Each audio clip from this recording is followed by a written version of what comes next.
श्री कृष्णाय नमः। श्री गोपीजन वल्लभाय नमः। श्रीमदाचार्य चरण कमलेभ्यो नमः। श्री गोसाई जी परम दयालवे नमः। श्री गुरुवे नमः।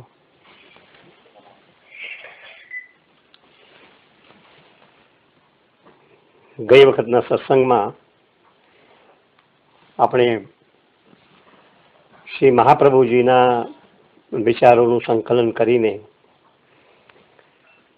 એમાં મુખ્યત્વે જે ભાવ રહેલો હતો કૃષ્ણ સેવા સદા કાર્યા, એની વિશદતાથી આપણે સમજૂતી મેળવવાનો પ્રયત્ન કર્યો.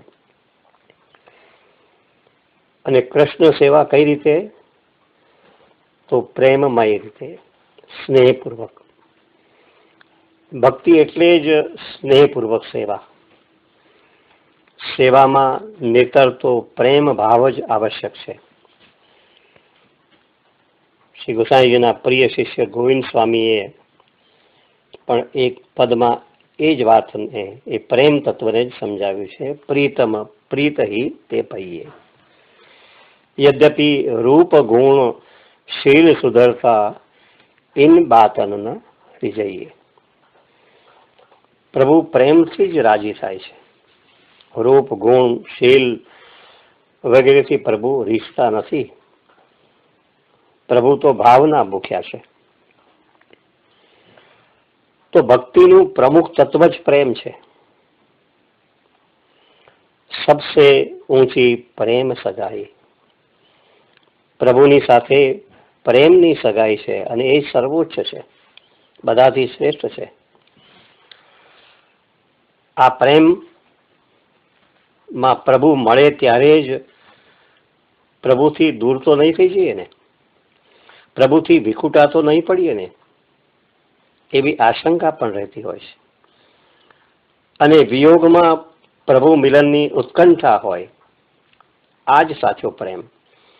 પ્રભુ મળે ત્યારે પ્રભુથી દૂર તો નહીં થઈ જઈએ, અને વિયોગમાં પ્રભુ મિલનનો તલસાટ, એનું નામ જ પ્રેમ.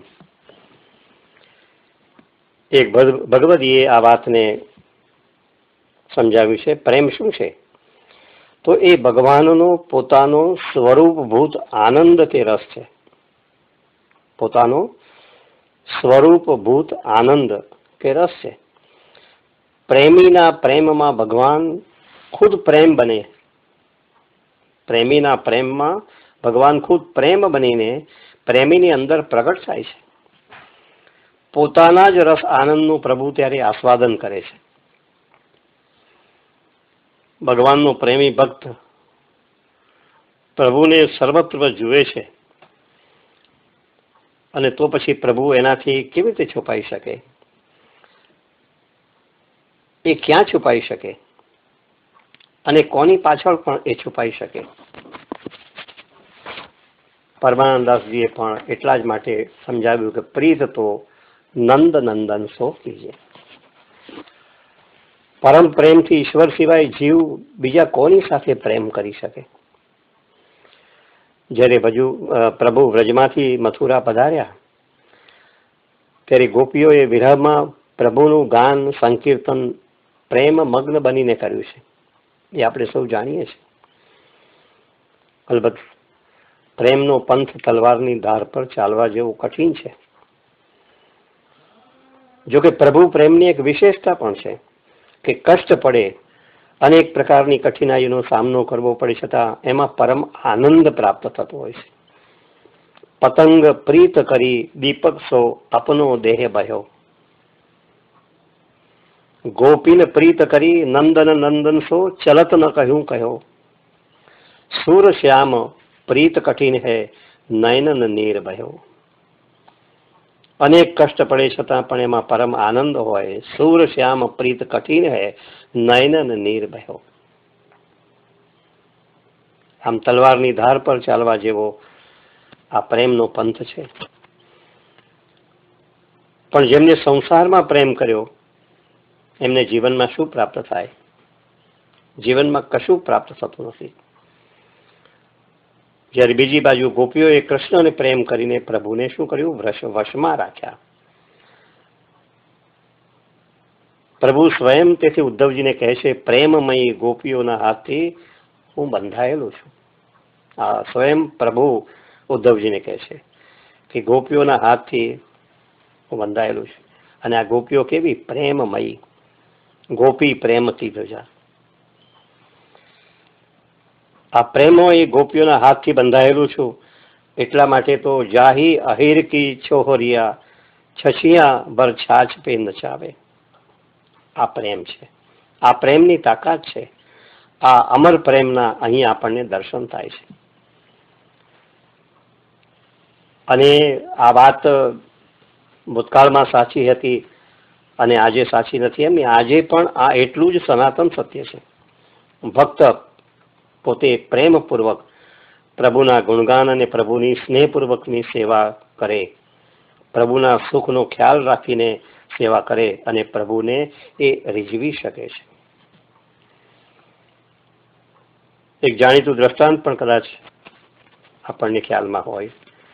એકવાર મુગલ બાદશાહ અકબરની એક બેગમ તે ગુસાઈજી પાસે પતિને વશ કરવા માટેના મંત્રની માગણી કરી કે મારે પતિને વશ કેવી રીતે કરવા. ત્યારે શ્રી ગુસાઈજી મહારાજે એક કાગળ પર કંઈક લખીને એ કાગળને તાવીજમાં રાખીને ગળામાં તાવીજ બાંધવાનું કહ્યું.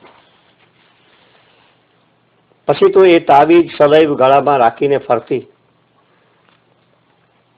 એક વખત અકબરની નજર એ તાવીજ પર પડી. પૂછ્યું, આ શું છે? આ કોણે આપ્યું? સહેજવારમાં તો એ જરા ડરી પણ ગઈ, પણ પછી બેગમે કહ્યું, આ તાવીજ શ્રી ગુસાઈજી મહારાજે આપ્યું છે. અકબરે તાવીજ હાથમાં લીધું, તાવીજમાં રાખવામાં આવેલો કાગળ ખોલ્યો. એમાં શું લખ્યું હતું? પ્રેમથી જ પતિ વશમાં રહી શકે છે. આ પ્રેમની તાકાત છે. તો એ જ વાતને અલૌકિકમાં લઈ જઈએ તો કૃષ્ણ આપણા પતિ છે.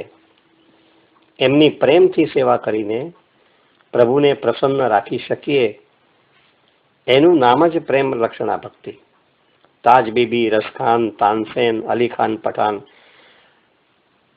આવા બધા જ પુષ્ટિ ભક્તોના દ્રષ્ટાંતો આજે આપણી સમક્ષ નજર સમક્ષ તરવરે છે. તાજ બીબીએ નૃત્યત આવત તાજ કે પ્રભુ ગાવત હોલી ગીત.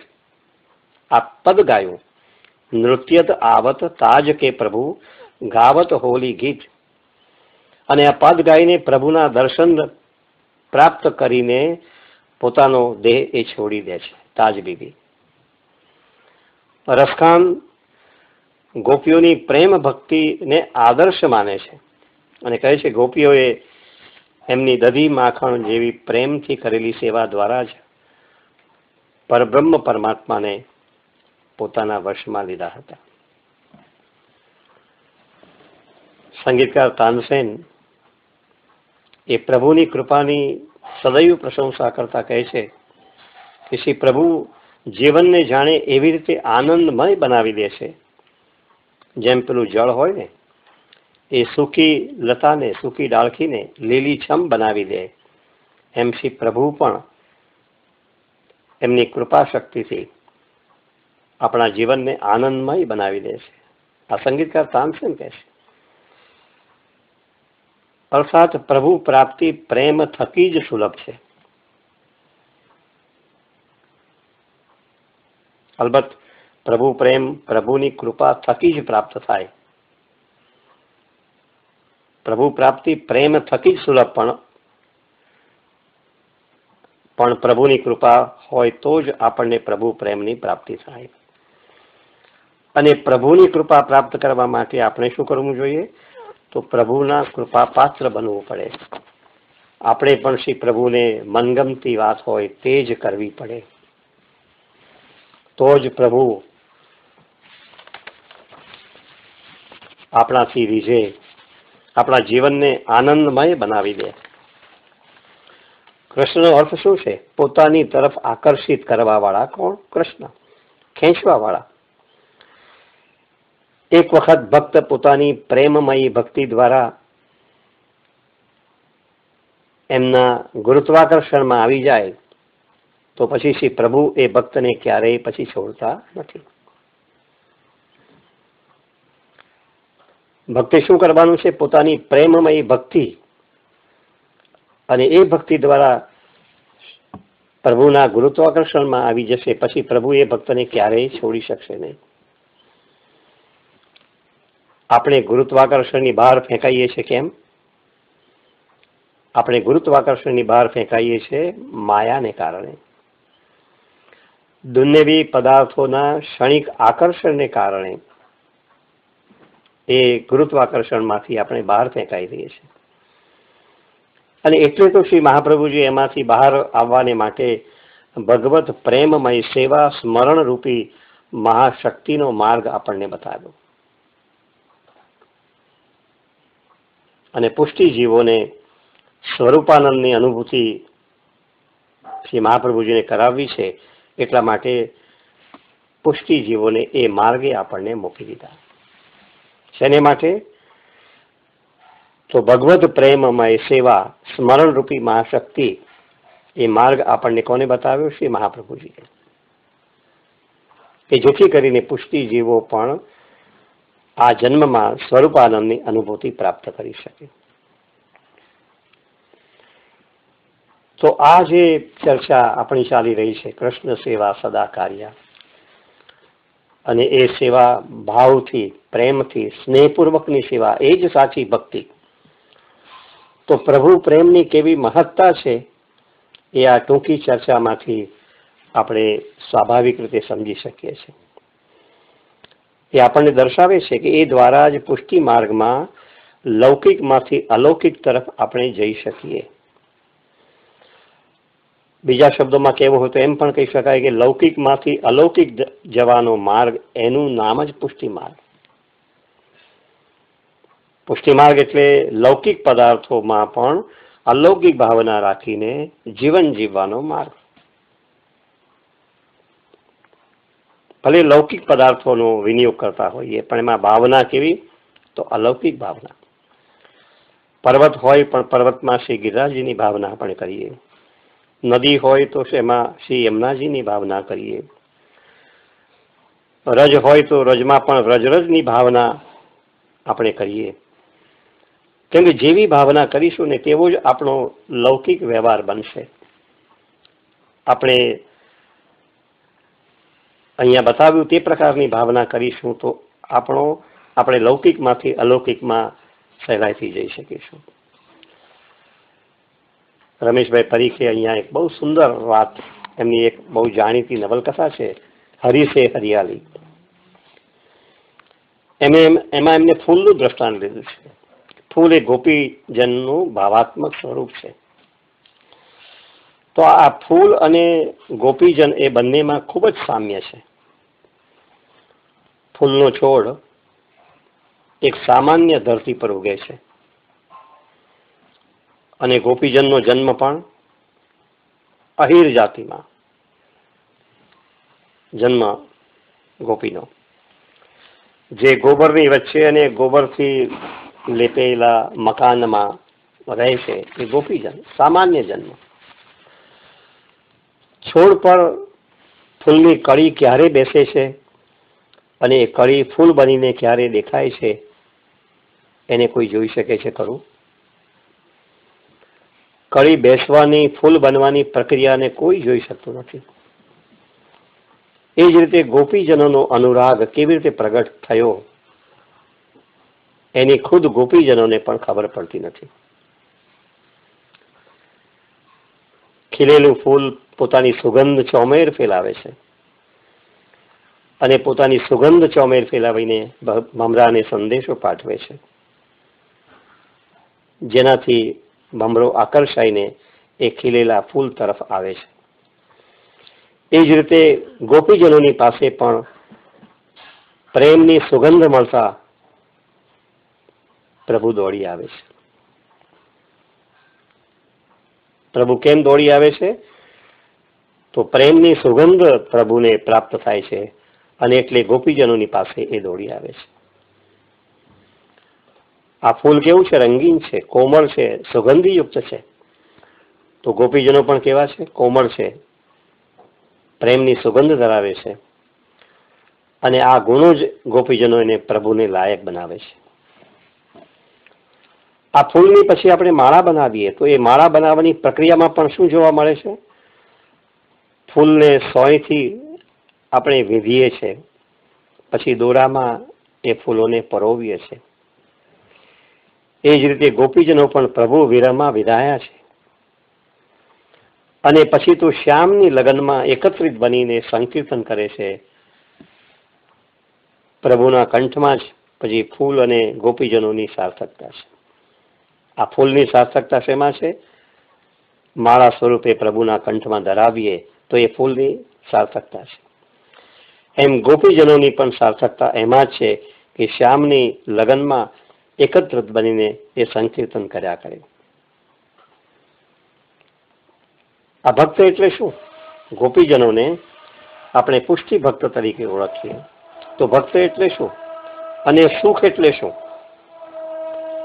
આપણા પુષ્ટિ માર્ગમાં કણિકા સખડીનો પણ બહુ મહિમા છે, એ આપણે સૌ જાણીએ છીએ. કેમ કણિકા સખડીનો મહિમા છે? કેમ કે પ્રભુને સખડી બહુ પ્રિય છે, એટલે જ પ્રભુ પ્રથમ સખડી આરોગે છે. અને આ સખડી એટલે શું? રમેશભાઈ ફરીથી આ વાત અહીંયા બહુ સુંદર રીતે સમજાવી. જે સુખ આપે તે સુખડી, જે સુખ આપે તે સુખડી.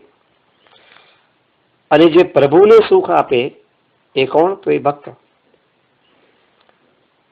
ભક્ત શબ્દની પણ જો વિસ્તૃતિ પાડીએ તો ભક્ત શબ્દમાંથી જ ભાત બન્યો છે.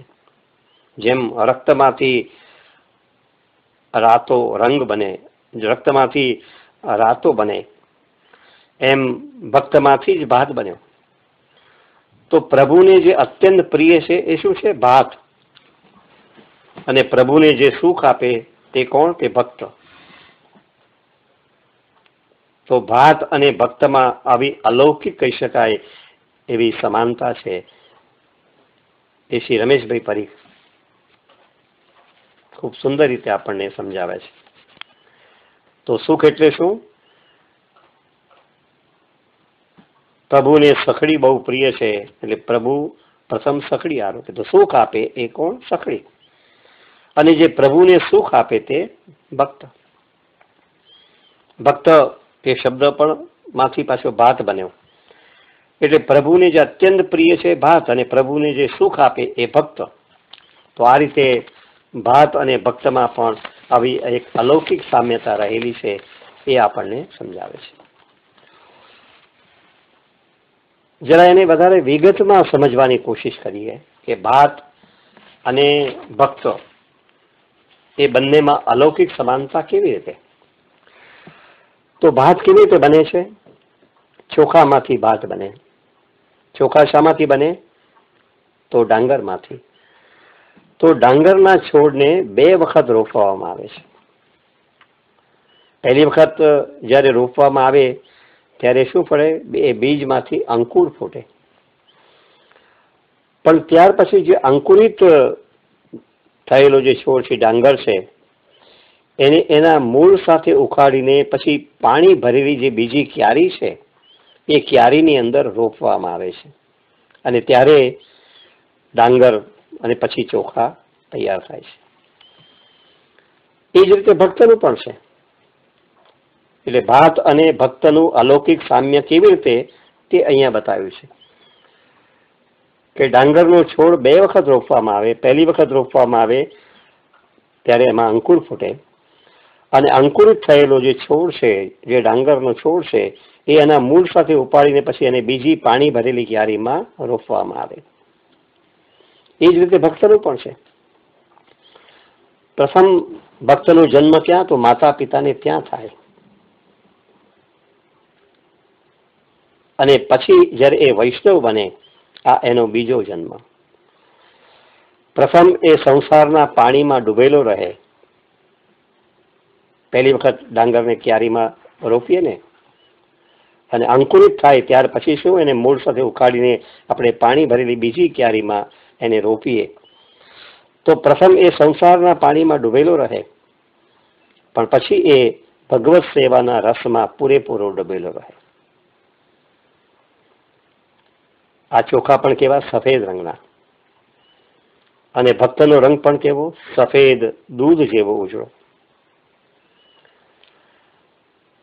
આ ચોખાને ઉકળતા પાણીમાં આપણે નાખીએ છીએ રાંધવા માટે, ત્યારે શુદ્ધ શું બને છે? શુદ્ધ બને છે. અને પછી અગ્નિ પર મૂકીને એને રાંધીએ ત્યારે એ વિશુદ્ધ બને, ત્યારે એ ચોખા સુવાસિત બને છે. ભક્ત પણ ઉકળતા પાણીની માફક ત્યાગના ઉકળતા પાણીથી વિશુદ્ધ બને છે. શેનું ઉકળતું પાણી? ત્યાગનું. તો ત્યાગના ઉકળતા પાણીથી એ વિશુદ્ધ બને છે. અને પછી ભક્ત વિરહ તાપના અગ્નિમાં એ બફાય છે, ત્યારે ભક્તની ભક્તિ સુવાસિત બનતી હોય છે. પરિપક્વ જે ભાત છે એ ભોજન કરવા વાળાને સુખ આપે. સુવાસિત જે ભક્તિ છે ને એ પણ સમર્પણ દ્વારા પ્રભુને સુખ આપે. જુઓ કેવી સુંદર સામ્યતા, અલૌકિક સામ્યતા ભાત અને ભક્ત વચ્ચેની અહીંયા બતાવવામાં આવી છે. આવો પરિપક્વ ભાત છે એ ભોજન કરવા વાળાને સુખ આપે, અને સુવાસિત ભક્તિ સમર્પણ દ્વારા પ્રભુને સુખ આપે. આવી સુંદર ભાવના આપણા જીવનના સઘળા પદાર્થોમાં કરીએ તો આપણને કેવો આનંદ આવે, એ વાત અહીંયા સહેલાઈથી આપણે સમજી શકીએ છીએ. અલબત્ત આવો અલૌકિક ભાવ રાખીએ એ બહુ જરૂરી છે. પણ ક્યારેક વાસ્તવમાં આપણે શું જોઈએ છે? આપણે અલૌકિક વાતો કરતા હોઈએ તો વાસ્તવિકતાની પીછાણ પણ આપણે મેળવવી જોઈએ, જેથી કરીને કોઈક ખોટા રસ્તે ફંટાતા હોય તો આપણે પાછા સાચા રસ્તા પર, શ્રી મહાપ્રભુજીએ બતાવેલા રસ્તા પર આપણે આવી શકીએ. ઘણી વખત મને, તમને બધાને સૌને લૌકિકમાં સામાન્ય મનુષ્યો કેવી રીતે વાત કરે છે, કેવી ભાવના રાખે છે, એના અનેક દ્રષ્ટાંતો આપણી સામે ઉપલબ્ધ છે. પ્રભુ પ્રેમની આપણે આવી વાતો કરીએ ત્યારે આપણા વર્તમાન વ્યવહારને પણ જો આપણે તપાસવાનો પ્રયત્ન કરીશું તો આપણે માર્ગની રીતિથી ક્યાં ફંટાતા જઈએ છે એનો આપણને ખ્યાલ આવી શકે. એક ભાઈને પૂછવું, ધંધો કેમ ચાલે છે? તો એ ભાઈ જવાબ આપે, ધંધો પહેલા કરતા ખૂબ વધ્યો છે, શ્રીજી બાબા ખૂબ રાજી છે. પિસ્તાની સામગ્રી આરોગવા માટે ભેટ ધરી આવ્યો છું ગયા વર્ષે જ. તો બીજા ભાઈ કહે છે, ગયા વર્ષે શ્રીજી બાબાના દર્શને આવ્યો ત્યારે રાજભોગ કરાવ્યો હતો, અને એના શુભ પ્રતાપથી 10 વર્ષથી વહુની ગોદ ભરાઈ છે. 10 વર્ષે વહુની ગોદ ભરાઈ છે. પુત્ર જન્મ થાય એટલે લાલનને પારણા કરાવીશ. આ બધી વાતોમાં એની સાથે બેઠેલા બીજા ભાઈ પણ બોલી ઉઠે છે, અમે તો સંસારી, પ્રભુ રાજી તો અમે પણ રાજી. અમારા પરિવારમાં બહુ ક્લેશ હતો, રોજ કંઈક ને કંઈક ખટરાક ઘરની અંદર ચાલ્યા જ કરે. પણ 2 મહિના પહેલા બદામનો એક ડબ્બો પધરાવ્યો કે પરિવારમાં એવી સુલેહ શાંતિ થઈ ગઈ છે કે ના પૂછો વાત. આપણા સૌની કથા અને વ્યથાની વાતો, આપણે હંમેશના અનુભવની વાતો આપણને ખ્યાલમાં છે. પણ ત્યારે આપણને પૂછવાનું મન થાય કે આ સિવાય બીજી કોઈ રિશ્વત શ્રીજી બાબાને આપવાની બાકી છે ખરી? આ બધા જીવો એમ માને છે કે અમે ચતુર છે, બુદ્ધિમાન છે, અમારા જેવા ગુણીજન બીજા કોઈ નથી. પણ એવું નથી લાગતું કે આ બધા છીતુ ચોબાના વંશના છે. એનું જાણીતું દ્રષ્ટાંત છીતુ ચોબાનું આપણને ખબર છે કે જે ગુસાઈજી મહારાજને છેતરવા માટે આવ્યા હતા. અને અહીં આ બધા ઠાકોરજીને છેતરવા માટે આવ્યા હોય એવું મનોમન આપણને અંદરથી નથી લાગતું. આ મારા અને તમારા સૌએ આત્મખોજનો પ્રશ્ન છે, વિચારવા જેવો પ્રશ્ન છે. આ તો ચોકલેટ આપીને ઘરેણા પડાવી લેવા જેવી વાત થાય. રમેશભાઈ પરીખ તો એમ કે છે કે આ બધા કરોડપતિ ભિખારી છે, પણ શ્રીજી બાબા બહુ નટખટ છે, અલબેલા છે. જેવા દેવ એવી પૂજા કરવાનું શ્રીજી બાબાને બહુ જ આવડે છે. આ બધા માણસો એમ માનતા હોય કે અમે થોડા રૂપિયાથી શ્રીજી બાબાને ખરીદી લીધા છે, તો એ બધા જ ભીખ ભૂલે છે. આ કઠોર કહી શકાય એવી વાસ્તવિકતા છે, ન ગમતી એવી વાતો છે. અને છતાં પણ જ્યારે પ્રભુ પ્રેમની વાતો કરીએ ત્યારે વાસ્તવિક પરિસ્થિતિ સામે આપણે આંખ મિચાવણા કરી શકીએ નહીં. આપણા સૌની આત્મખોજનો આપણે પ્રશ્ન છે કે શું આપણે થોડા રૂપિયાથી શ્રીજી બાબાને ખરીદી લેવાનો પ્રયત્ન કરીએ છીએ? અને આવો જ્યારે પ્રયત્ન કરતા હશે ત્યારે શ્રીજી બાબા કદાચ મુસ્કરાતા હશે. ક્યારેક સંસાર સુખનો એકાદ ટુકડો એ થોડા સમયને માટે આપણને આપે અને આપણને વિદાય કરી નાખે કે જા, એક ટુકડો તને આપી દીધો. પેલા કૂતરો જેવી રીતે હાડકાનો ટુકડો ચૂસતો જાય એવી રીતે આપણા જેવા સંસારી થોડા સમયને માટે પેલા સંસારી સુખને પછી ચૂસતા રહે. શ્રીજી બાબા આમ કરીને આપણને વિદાય કરે. અને પુષ્ટિ માર્ગની જો આ સ્થિતિ પ્રવર્તવી હોય, પુષ્ટિ માર્ગની આ સ્થિતિના જો આપણને દર્શન થતા હોય તો એને પુષ્ટિ માર્ગની અવદશા ગણવી, દુર્દશા ગણવી કે પુષ્ટિ માર્ગ સાચા રસ્તે આજે આગળ વધી રહ્યો છે એમ કહેવું, એ આપણા સૌની આત્મખોજનો પ્રશ્ન છે.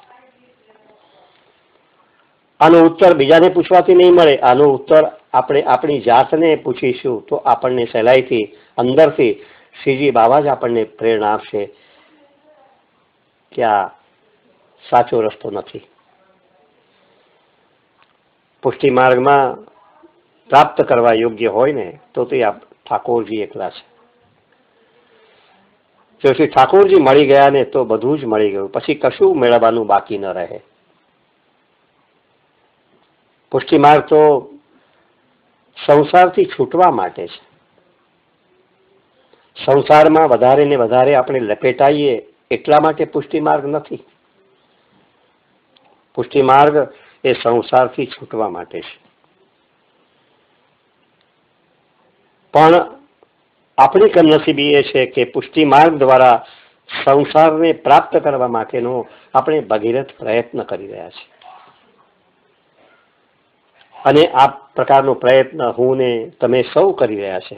શેને માટે? સંસારને પ્રાપ્ત કરવાને માટે. તો શ્રીજી બાબા આ વાત નહીં સમજતા હોય? પુષ્ટિ માર્ગ તો સંસારથી છૂટવા માટેનો માર્ગ છે.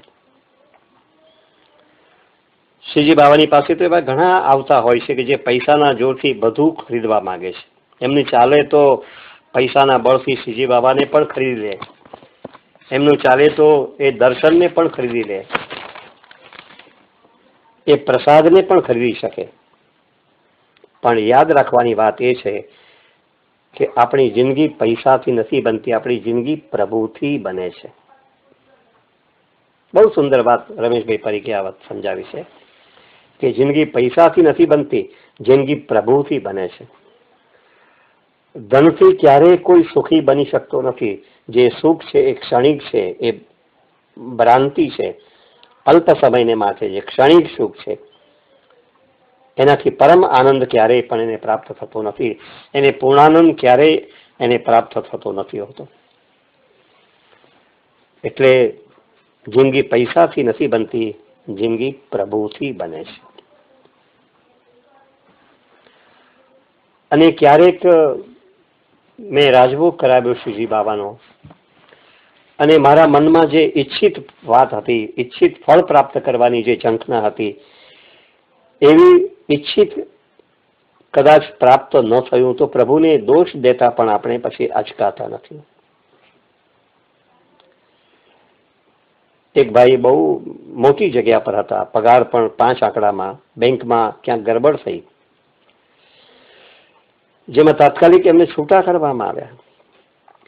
પત્નીએ જ્યારે આ જાણ્યું ત્યારે એમને આઘાત લાગ્યો, બોલી ઉઠ્યા, અરે ઠાકોરજીની આટલી બધી સેવા કરી અને ઠાકોરજીએ એનો આવો બદલો આપ્યો. પણ થોડું સૂક્ષ્મ રીતે, સ્વસ્થતાથી, બહુ સ્વસ્થતાથી આપણા હૃદયને ઢંઢોળીને જો આપણે વિચારવાનો પ્રયત્ન કરીશું તો આપણું હૃદય પણ આપણને કહેશે કે ઠાકોરજીની મેં એવી તો શું સેવા કરી દીધી કે હું ઠાકોરજીને દોષ દેવા લાગી ગયો. શ્રી ઠાકોરજી પર હું શું ઉપકાર કરી રહ્યો છું. જીવનમાં થોડી ઘણી પણ પ્રતિકૂળતા આવીને ઊભી રહે કે તરત જ આપણે દોષનો ટોપલો અન્યની પર ઢોળી દેવાની આદતવાળા છે. અને ક્યારેક એ દોષનો ટોપલો શ્રી ઠાકોરજીના માથે ચઢાવી દેવામાં પણ આપણને સંકોચ નથી થતો. આ વાત આજની નથી, પરંપરાથી પણ કદાચ ચાલી આવતી હશે. કેમ કે ઇન્દ્રે પણ શ્રી કૃષ્ણને અપશબ્દો ક્યાં નથી કહ્યા, ઘણી ગાળો આપી છે. અસુરોએ પણ ભરપટ્ટે ગાળો શ્રી કૃષ્ણને ક્યાં નથી આપી. વ્રજલલનાઓ પણ પ્રભુને સંભાળવામાં કંઈક કચાશ રાખી હતી. વ્રજલલનાઓએ પણ પ્રભુને જેટલું સંભળાવવાનું હતું એટલું આ ગોપીજનોએ પ્રભુને પણ સંભળાવી દીધું છે. એટલે જીવ તો કદાચ આવું કરતો જ આવ્યો છે, પણ પ્રભુ ખરેખર કૃપા નિધિ છે, ઉદાર છે, ઉદાર ચરિત છે. એ ક્યારે એક શબ્દ આપણી સામે બોલ્યા નથી, પણ આપણે મનોમન વિચારવાનું છે કે હું જે કરી રહ્યો છું એ શું સાચું કરી રહ્યો છું. સેવાની વાત કરીએ, સ્નેહપૂર્વક સેવાની વાત કરીએ, ભક્તિની વાત કરીએ, પણ આ બધું જ પાંગળું છે જો આપણી વિચાર શૈલી જીવનમાં આ પ્રકારની હોય તો આમાંથી છુટકારો મેળવવાનો કોઈ ઉપાય ખરો? એનો એક જ ઉપાય છે અને તે છે સત્સંગ. એક ઉપાય છે જ્ઞાનનો માર્ગ અને બીજો ઉપાય છે ભક્તિનો માર્ગ. જ્ઞાન માર્ગ દ્વારા ઘણા જન્મો પછી કદાચ મોક્ષની પ્રાપ્તિ સંભવ બને, પણ એમાં તો ક્યારેય વર્ષોના વર્ષો નીકળી જાય. એમાં અત્યંત પરિશ્રમ પણ પડે. પણ ભક્તિ જો પ્રેમમયી ભક્તિ હોય, સ્નેહપૂર્વકની આપણી ભક્તિ હોય, તો આ જ એક ઉપાય છે કે જેના દ્વારા એક જ જન્મમાં અને અલ્પ પરિશ્રમથી મોક્ષથી પણ અધિક ફળ જેને કહેવામાં આવે છે એ પૂર્ણ પુરુષોત્તમના સ્વરૂપાનંદની પ્રાપ્તિ આપણને થઈ શકે છે. આ જન્મમાં જ આપણને પ્રાપ્તિ થઈ શકે. અલબત્ત બધા જીવો અધિકારી નથી હોતા, એ આપણે જાણીએ છીએ. ઉત્તમ અધિકારી જીવને એ ફળ કદાચ તરત મળવા પામે, પણ મધ્યમ અને હીન અધિકારી હોય તો એને એ ક્યારે મળી શકે? જ્યારે એની અહમતા મમતા છૂટી જાય, જ્યારે એની અહમતા મમતા શ્રી પ્રભુના ચરણ કમળમાં એ સમર્પિત કરી દે. એ સમર્પિત કરી દેવાની એમાં એ પોતે તત્પરતા રાખે, તો આવા મધ્યમ અને હીન અધિકારીઓને પણ જે પ્રકારના ફળની અપેક્ષા છે એ પ્રકારનું ફળ આપણને મળી શકે. એટલે જે સત્સંગ શ્રેણીમાં આપણે અત્યારે વાતો કરી રહ્યા છે એમાં પ્રેમમય સેવાનો માર્ગ, સ્નેહપૂર્વકની સેવા, કૃષ્ણ સેવા સદા કાર્ય, એ વિચારને અનુલક્ષીને આ બધી વાતો આપણે કરી અને જેમાં રમેશભાઈ પરીખની એક નવલકથાનું પણ અનુસંધાન આપણે લીધું. ઘણી વખતે બીજો પ્રશ્ન પણ સેવાના માર્ગમાં આવે છે કે આ ભોગ રાગ અને શૃંગારનું સ્થાન પુષ્ટિ ભક્તિમાં શું હોઈ શકે? પૂજ્ય શ્યામ મનોહર મહારાજશ્રીએ બહુ ખૂબ સુંદર રીતે ઉદાહરણ આપીને એની આપણી સમક્ષ પ્રસ્તુતિ પ્રાપ્ત કરી છે. આ કરવાનો હેતુ પણ એટલો છે કે જેથી કરીને આપણે પુષ્ટિ માર્ગને સાચા સ્વરૂપમાં સમજવાની કોશિશ કરીએ. સેવાના નિત્ય ક્રમની રૂપરેખા શ્રી મહાપ્રભુજી અને શ્રી ગોપીનાથજીએ આપણને સમજાવી છે. પરંતુ ઋતુકૂળની સેવાના વિષયમાં, ઋતુ અનુસારની સેવાના વિષયમાં આજે આપણને જે વિસ્તૃત પ્રકાર ઉપલબ્ધ છે એમાં શ્રી ગુસાઈજી મહારાજનું અપૂર્વ યોગદાન છે એમ આપણે માનીએ છીએ. એનો અર્થ એ નથી કે શ્રી મહાપ્રભુજી અને શ્રી ગોપીનાથજીના સમયમાં ઋતુ અનુસાર સેવા નહોતી થતી. આ સમજી લેવાની જરૂર છે. તે સમયમાં પણ ઋતુ અનુસાર સેવાનો ક્રમ હતો જ. અને ગોપીનાથજી સાધન દીપિકા ગ્રંથમાં દેશ અને કાળ અનુસાર સેવા કરવાની આપણને આજ્ઞા આપે છે. દેશ કાલ વિભૂતિ નામ અનુસારેણ સેવનમ. દેશકાળ વિભૂતિ નામ અનુસારેણ સેવનમ. દેશ અને કાળ અનુસાર સેવા કરવી એવી આજ્ઞા શ્રી ગોપીનાથજીએ પણ પોતાના ગ્રંથમાં આપણને આપી છે. શ્રી ગોપીનાથજીએ તો સાધન દીપિકા ગ્રંથના આરંભમાં જ સ્પષ્ટ કર્યું કે શ્રી મહાપ્રભુજીનું પ્રાગટ્ય ભક્તિ માર્ગના વિસ્તાર માટે જ થયું છે.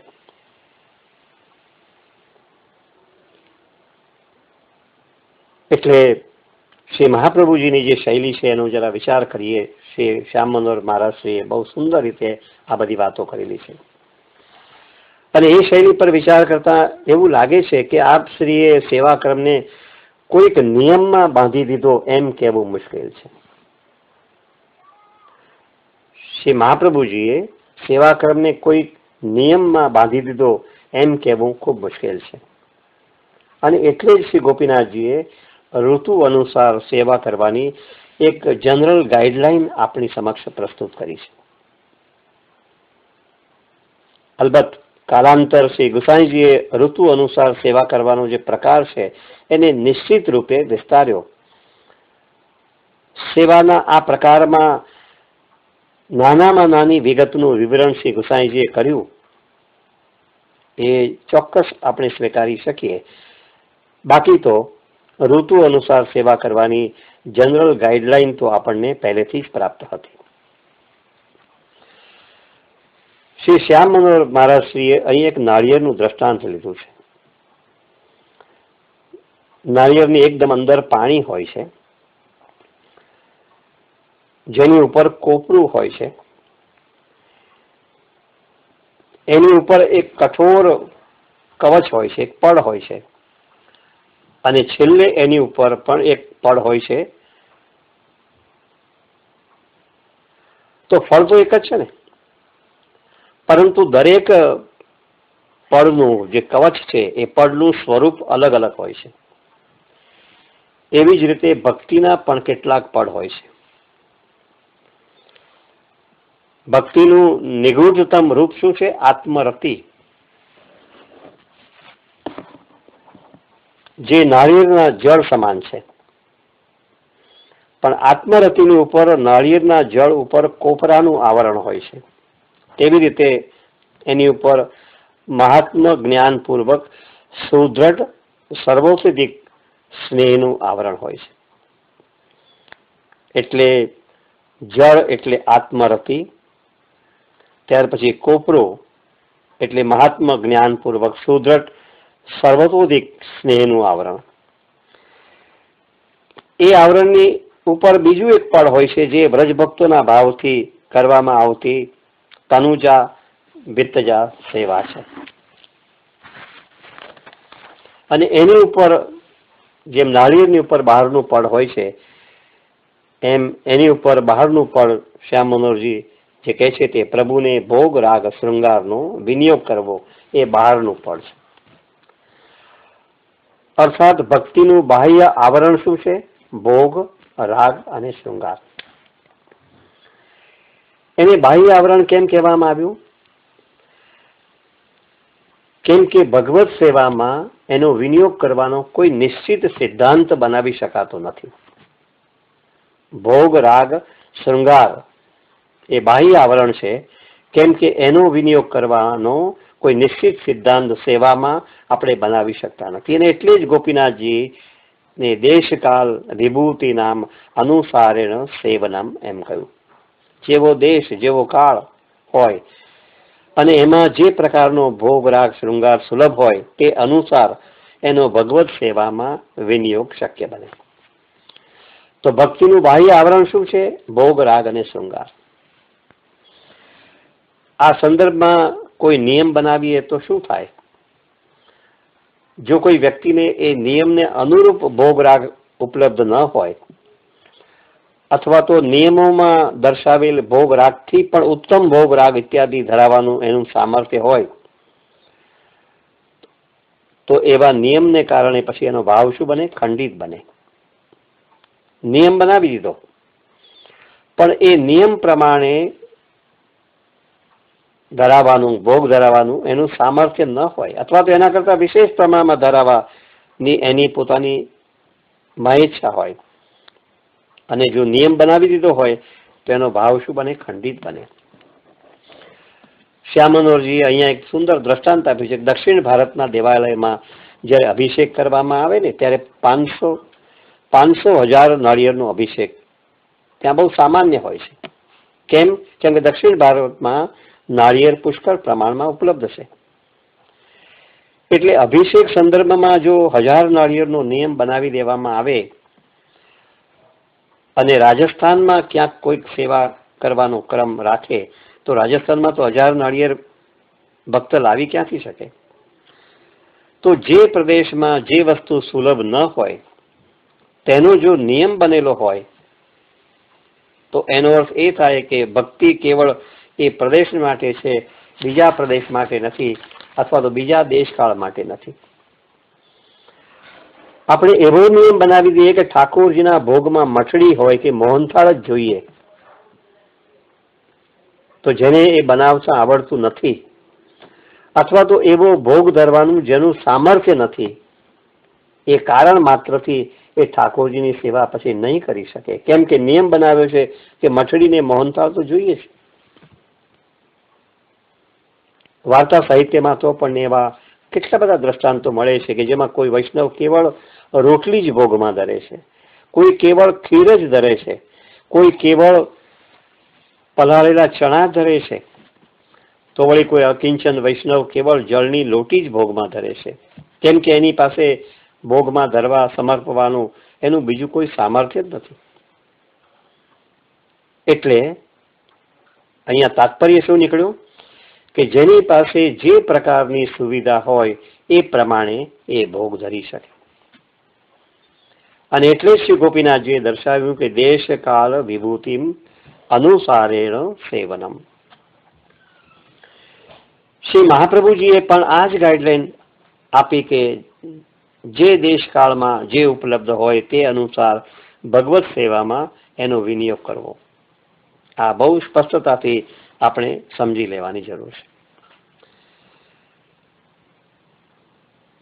વિશેષમાં ઠાકોરજીની સેવામાં જે વસ્તુનો આપણે વિનિયોગ કરતા હોઈએ તેમાં અન્ય કોઈનો હિસ્સો કે એનો દાવો ન હોવો જોઈએ. અન્ય કોઈનો હિસ્સો એમાં ન હોવો જોઈએ, નંબર 1. અને જે વસ્તુ પ્રાપ્ત કરવામાં ઠાકોરજીને આપણે ધરાવવા માંગીએ છીએ તો એ વસ્તુ પ્રાપ્ત કરવામાં આપણને કોઈ પણ પ્રકારનો ક્લેશ ન થવો જોઈએ, કોઈ પણ પ્રકારનો આપણે ક્લેશ ન કરતા હોઈએ. જે વસ્તુ આપણે પ્રાપ્ત કરીને ઠાકોરજીને વિનિયોગ કરવો છે તો એમાં છલ કપટ આપણે નથી કરતા.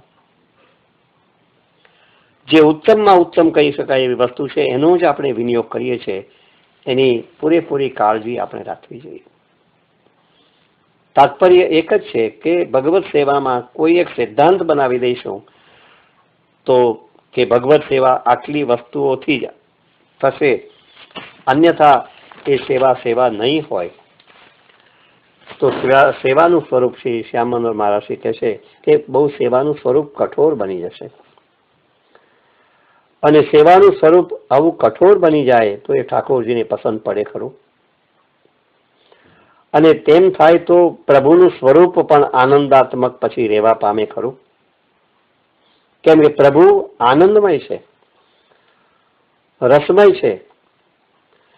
અને એટલું જ સમજી લઈએ કે ઠાકોરજીની સેવામાં કોઈ વસ્તુ વિશેષ અનિવાર્ય નથી. ઠાકોરજીની સેવામાં કોઈ વસ્તુ વિશેષ અનિવાર્ય નથી. સેવક પાસે જે વસ્તુ ઉપલબ્ધ છે એનાથી એ સેવા કરી શકે. અને એટલે જ શ્રી મહાપ્રભુજીએ ભોગ રાગ શૃંગાર સંદર્ભે કોઈ રીતિ નિયમ નહીં બનાવ્યા હોય એવું સ્વાભાવિક રીતે અહીંયા સમજાય છે. તો અહીંયા એક પ્રશ્ન ઉભો થાય કે તો પછી શ્રી ગોસાઈજી મહારાજે સેવામાં ભોગ રાગ શૃંગાર ના વિનિયોગ બાબતમાં શા માટે ચોક્કસ રીતિ નિયમ બનાવ્યો? તો આ પણ એક પ્રકારની ગેરસમજ કદાચ ન કહી શકાય, પણ અતિક્રમ છે. કેમ કે ગોસાઈજીએ મહારાજે એવી કોઈ રીતિ નથી બનાવી. કેમ કે તેમ છતાં આપણો તનુજા વિત્તજા નો જે સિદ્ધાંત છે એ પણ ખંડિત બને.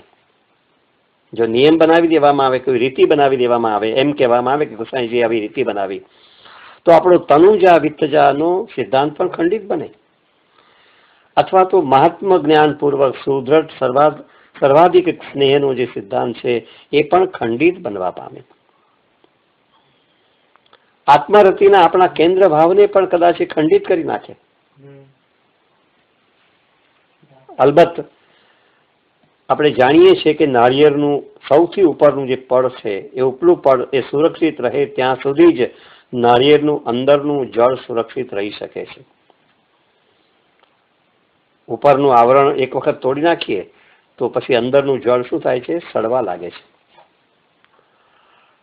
અર્થાત આવરણની પણ કોઈક ઉપયોગિતા છે જ. આ આવરણની પણ આવી ઉપયોગિતા છે તો એનો પ્રભુ સેવામાં કેમ વિનિયોગ ન કરવો? ભોગ રાગ શૃંગાર એ આવરણની પણ એટલી આવશ્યકતા છે જ. પ્રભુ સેવામાં એનો કેમ ન વિનિયોગ કરવો? કેમ કે આવરણ જો હશે ને તો જ નાળિયેરની અંદરનું જે જળ છે એ સુરક્ષિત રહી શકશે. આવરણ જો હટી જાય તો પછી જળ શું થાય છે? સડવા લાગે છે. એમ આવરણની પણ આવી આવશ્યકતા છે તો પછી એનો પ્રભુ સેવામાં આપણે કેમ ન વિનિયોગ કરીએ? એટલે ભોગ રાગ શૃંગાર એનો પ્રભુ સેવામાં આપણે વિનિયોગ કરીએ છીએ. અહીંયા આવરણ એટલે ભોગ રાગ શૃંગારનું બાહ્ય આવરણ. એટલે આવા ભાવથી, આવા ભાવાત્મક આશયથી શ્રી ગોસાઈજી મહારાજે ભોગ રાગ શૃંગારનો સેવા માટે વિસ્તાર કર્યો, નહીં કે સેવાનું ખંડન કરવા માટે. આ વાત બહુ સ્પષ્ટ રીતે આપણે સમજવાની કોશિશ કરીએ તો આ રીતે સેવાની જે બધી વાતો આપણે કરી રહ્યા છે એ વાતોના સમાપનમાં છેલ્લે એક જ વાત આપણે અહીંયા કરી શકીએ કે શ્રી ઠાકોરજીમાં સદાય આપણો આવો ભાવ બની રહે. શ્રી ઠાકોરજીમાં આપણો સદાય આવો સુદૃઢ ભાવ બની રહે. અલબત્ત આગળના સત્સંગમાં પણ આ વાત કહી છે અને છતાં પણ વિષયને અનુલક્ષીને પુનરાવર્તન થાય છે તો પણ એ વાત કરવાનું મન થાય છે કે મનમાં જ્યાં સુધી વિવિધ પ્રકારની ગંદકીઓ સંગ્રહાઈ હોય ત્યાં સુધી મનમાં મનની વિકૃતિઓ જ્યાં સુધી હશે ત્યાં સુધી ઠાકોરજીના પ્રેમમય માર્ગે જવામાં અનેક બાધાઓ આવીને ઊભી રહેશે. મનની મલિનતાઓ બહુ ખતરનાક હોય છે, કેમ કે અપ્રગટ હોય છે. એ જાહેર થઈ જાય ને તો આબરૂ જવાનો ભય રહે. એટલે પ્રભુ પ્રાપ્તિ માટે, પ્રભુની નિકટ પહોંચવા માટે, અર્થાત આપણે સુખી થવું હોય તો આ મલિનતાના શુદ્ધિકરણ સિવાય બીજો કોઈ ઉપાય નથી. બાકી તો આપણે કોઈ લાખ ઉદામા કરીએ, હજારો વ્રત કરીએ, સેંકડો તીર્થયાત્રાઓ કરીએ, એ બધું જ ફોગટ બની જાય. મન મલિનતામાંથી મુક્ત થઈશું તો જ આપણો અજંપો દૂર થશે, તો જ આપણે પ્રભુ પાસે શુદ્ધ હૃદયથી પહોંચી શકીશું. એ નિર્વિવાદ છે. કહેવાય છે ને કે જેવા હોઈએ એવા દેખાઈએ. પ્રભુ પાસે જઈએ ત્યારે પણ જેવા હોઈએ એવા જ પ્રભુ પાસે પહોંચીએ, એવા જ નિષ્કપટ, એવા જ નિષ્કામ. એટલે દંભને ઓઢીને આપણે ન જઈએ. કેટલીક વખત કહેવાય છે ને કે ઘણા માણસ કપડાની સાથે દંભને પણ પહેરતો હોય છે. તો આવો દંભ સાથે પ્રભુની પાસે આપણે ન પહોંચીએ, એ વાત મનમાં આપણે બહુ સુદૃઢતાપૂર્વક કોરી રાખવી જોઈએ. તો શેની આવશ્યકતા છે? સ્મરણ સત્સંગનું થી જ આપણું મન વિશુદ્ધ બનશે, મલિનતાઓ દૂર થશે. અને એટલે જ શિક્ષા સાગર શ્રી હરાયજી પ્રભુએ પણ આ કલિયુગમાં કુસંગથી બચવાનો અનુરોધ આપણને 19મા શિક્ષાપત્રમાં કર્યો છે, જેની ચર્ચા આપણે આગળ પણ કરી છે. આ કુસંગ સત્પુરુષોની બુદ્ધિને પણ ભ્રષ્ટ કરી નાખે છે. તો આપણા જેવા સામાન્ય મનુષ્યની તો પછી વાત જ ક્યાં કરવી. આજે આપણે જાણીએ છીએ કે સત્સંગ બહુ જ દુર્લભ બન્યો છે, પણ એ સત્સંગ દ્વારા જ શ્રી કૃષ્ણ પ્રભુની લીલા કથા સાંભળવાનો શુભ અવસર આપણને પ્રાપ્ત થાય છે. ભગવદીઓનો સંગ તેથી જ આવશ્યક મનાયો છે. પણ ભગવદીઓ એટલે કોણ, એની પણ જણાવટ શ્રી હરાયજી મહાપ્રભુજીએ કરી છે કે શ્રી મહાપ્રભુજીની સેવામાં નિમગ્ન, એમના અનેક ગ્રંથોના અધ્યયન મનન ચિંતનમાં જે નિમગ્ન હોય, દેખાડો કરવા માટે નહીં, કેમ કે એ તો એક પ્રકારનો દંભ કહેવાય. બીજું, શ્રી મહાપ્રભુજીના ચરણ કમળમાં દ્રઢ આશ્રય હોય, કૃષ્ણ સેવા સ્મરણ કથામાં એનો શુદ્ધ ભાવ હોય. તો આવા ભગવદીઓના સંગમાં આપણે રહીએ. અલબત્ત શ્રી હરાયજી મહારાજે પણ 19મા શિક્ષાપત્રમાં જે વાત મૂકી છે તે કે આજે દુઃખની વાત એ છે કે આવા ભગવદીઓના સંગથી આપણે વંચિત બન્યા છે. બાકી એમનો સંગ થાય તો જીવનમાં ભરપૂર આનંદ છવાઈ રહે. આપણો ક્ષણભંગુર દેહ છે, એનો શું ભરોસો. તો જેટલો સત્સંગ મળે એટલો આ જન્મમાં આપણે કરીએ એ પ્રકારની તત્પરતા રાખવીએ.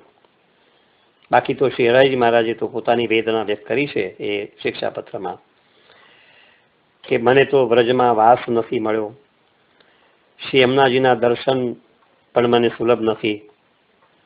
બાકી એમના દર્શનથી એમની કૃપા પ્રાપ્ત થાય.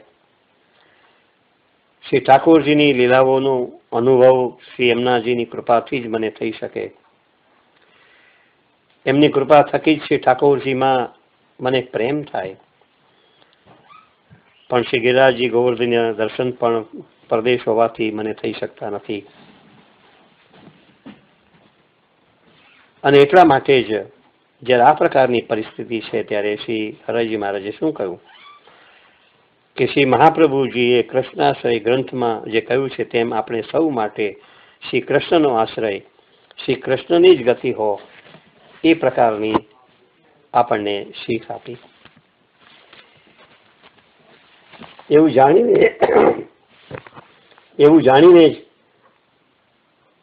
મેં પણ શ્રી કૃષ્ણનું શરણ લીધું છે.